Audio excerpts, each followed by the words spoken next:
Alright, let's review how to save things to your desktop and how to access things from your desktop.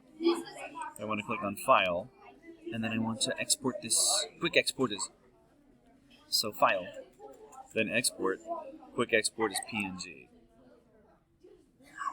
I bring that up.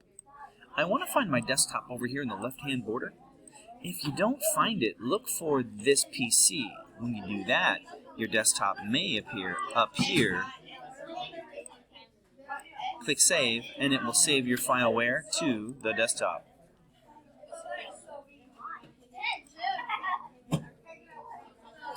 If you want to open something from the desktop, go to File, Open.